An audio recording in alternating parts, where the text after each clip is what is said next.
L'embryon dans le sein maternel n'est pas un amas de matériel biologique, mais un nouvel être vivant, dynamique et merveilleusement ordonné, un nouvel individu de l'espèce humaine.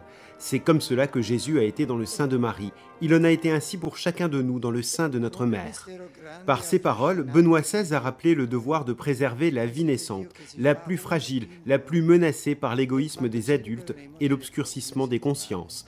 C'était lors de la célébration des premières vêpres du premier dimanche de l'Avent, en la basilique Saint-Pierre, dans le cadre d'une veillée pour la vie naissante.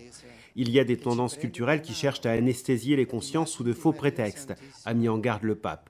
Mais encore, même après la naissance, la vie des enfants continue à être exposée à l'abandon, à la faim, à la misère, à la maladie, aux abus, à la violence, à l'exploitation. D'où l'invitation aux protagonistes de la politique, de l'économie et des communications sociales à faire tout ce qu'ils peuvent afin de promouvoir une culture toujours respectueuse de la vie humaine. Les réflexions de Benoît XVI se sont ensuite étendues au temps de l'Avent, car c'est l'incarnation précisément qui nous révèle avec une intense lumière et de manière surprenante que chaque vie humaine a une très haute dignité, incomparable.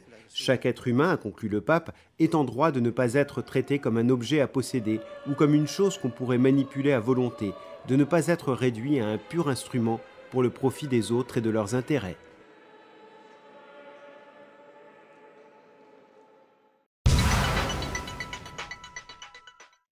L'Église est au service du développement intégral des êtres humains et de la société dans son ensemble, a réaffirmé Benoît XVI dans son discours aux évêques des Philippines au terme de leur visite ad limina. L'Église, pour remplir ce rôle d'annonce et de témoignage, doit être libre et doit pouvoir réaffirmer ses principes inaliénables en faveur de la vie humaine dès sa conception à sa mort naturelle et dans la défense de l'intégrité du mariage et de la famille.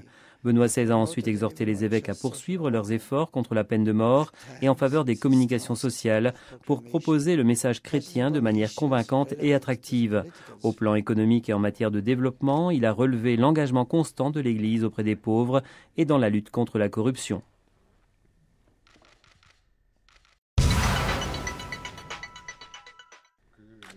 Persévérer dans les efforts politiques de coopération et de développement au niveau international, mais surtout en faveur des populations défavorisées. C'est le souhait exprimé par le pape dans son discours au nouvel ambassadeur du Japon près le Saint-Siège, Hidekazu Yamaguchi, venu lui remettre ses lettres de créance. Benoît XVI a salué le rôle du Japon pour son soutien à la paix et au développement des peuples, soulignant que le 65e anniversaire du bombardement atomique d'Hiroshima et Nagasaki, commémoré cette année, devait renforcer l'engagement en faveur du désarmement et de la non-prolifération des armes nucléaires. Benoît XVI a ensuite parlé de l'Église catholique et de ses efforts visant à favoriser la paix, le dialogue entre les cultures et les traditions religieuses. Par rapport aux difficultés liées aux nouveaux scénarios économiques mondiaux, le pape a souhaité un engagement axé sur un développement harmonieux, la charité, la solidarité.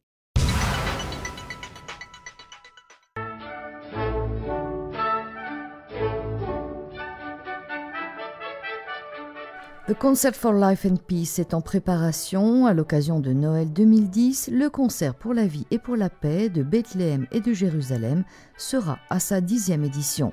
Un événement fort, témoignage de solidarité et d'amitié qui a été pensé et réalisé à plusieurs.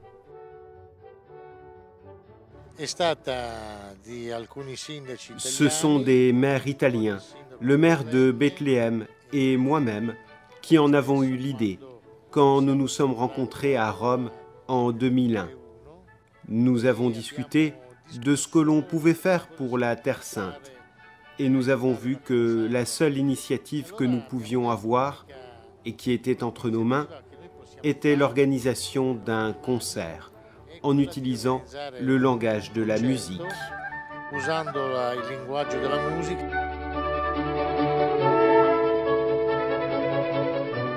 La musique, souligne Rino Mainsa, est un langage universel avec lequel on peut facilement parler de paix. Les artistes sont représentatifs des plus importantes institutions musicales italiennes. Solistes, chanteurs, instrumentistes s'exhibent au milieu de chanteurs israéliens et palestiniens.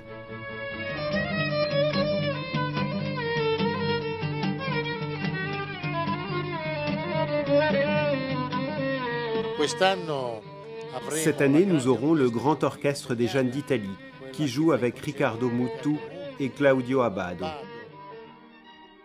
Le programme de la 10e édition du concert de Noël pour la vie et pour la paix prévoit un premier concert à Greccio le 19 décembre, un autre le 21 à Bethléem, qui sera comme chaque année un grand événement télévisé et médiatique diffusé en mondovision, mais aussi le 22 à Jérusalem au grand auditorium du Binyan Hauma. Nous avons travaillé dans un contexte très difficile sur ce territoire. Nous avons travaillé sous couvre-feu durant l'intifada, avec de très grandes difficultés. Mais le fait que nous ayons réussi à avancer et à ne jamais nous interrompre en 10 ans veut dire que c'était une belle chose. Et nous voulons continuer comme ça.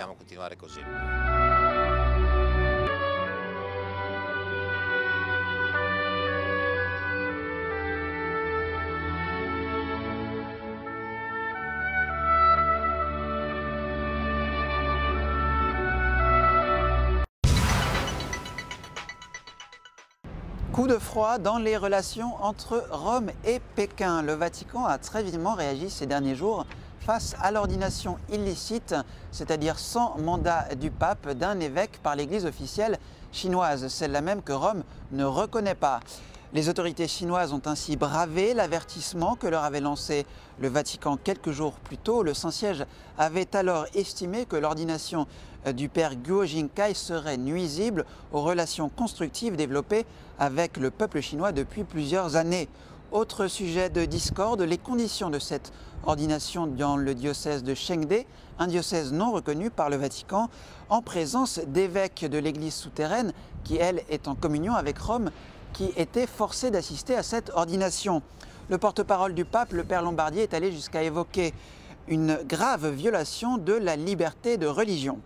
Mercredi dernier, le pape a tenu lui aussi à revenir sur cette affaire pour manifester publiquement son soutien aux catholiques de Chine. Je souhaite, a-t-il affirmé, que tous les catholiques de ce pays bien-aimé mènent une existence chrétienne en communion avec l'Église universelle. Reste à savoir si l'appel que le pape a lancé à tous les évêques de Chine à témoigner de leur foi avec courage peut amener les évêques officiels et en communion avec Rome à s'opposer aux décisions que Pékin leur impose.